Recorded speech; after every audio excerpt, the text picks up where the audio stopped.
Hi friends, அனைவருக்கும் இனிய காலை வணக்கம். எல்லோரும் எப்படி இருக்கீங்க? நல்லா இருக்கீங்களா? இந்த நாள் உங்களுக்கு இனிய நாளாக அமைய வாழ்த்துக்கள். இன்றைக்கான ஒரு குட்டி ஸ்டோரி என்னன்னு பார்த்தீங்க அப்படின்னா, இந்த ரோஜா செடியும் ரோஜா பூவும் தான். ஒரு நாள் ரோஜா செடி, ரோஜா பூ, பட்டாம்பூச்சி மூணும் பேசிகிட்ருக்குறாங்க.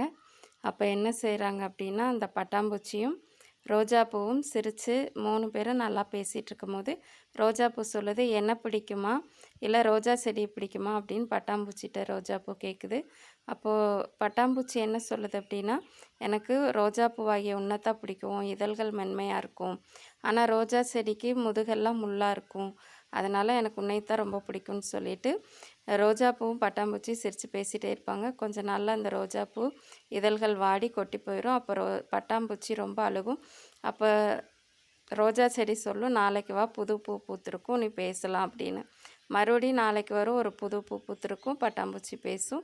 ஆனால் மறுபடியும் அந்த ரோஜா பூ வாடி இதழ்கள் விழுந்துடும். அப்போ இப்போ நான் ஆசைப்பட்டு பேசுகிற எல்லாமே இப்படி உதிர்ந்து போயிடுது அப்படின்னு சொல்லி பட்டாம்பூச்சி ரொம்ப ஃபீல் பண்ணி அழுதுட்ருக்கும். அப்போ தான் பட்டாம்பூச்சிக்கு புரியும், இந்த ரோஜா இதழ்கள்லாம் கீழே விழுந்து வாடி போயிடுது, ஆனால் எப்போவும் நம்ம கூட பேசுகிறது இந்த ரோஜா செடி தானே அப்படின்ட்டு.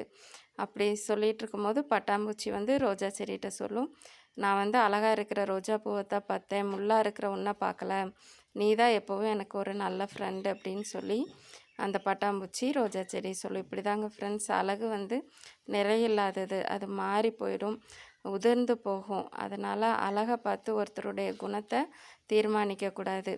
முள்ளான அழகில்லாமல் இருக்கிறவங்க கிட்ட நிறைய அன்பு இருக்கும். ஸோ அதனால் அழகு நிலையில்லாதது, அழகை நம்பி ஏமாந்து போக வேண்டாம். இந்த நாள் உங்களுக்கு இனிய நாளாக அமைய என்னுடைய வாழ்த்துக்கள். Bye friends.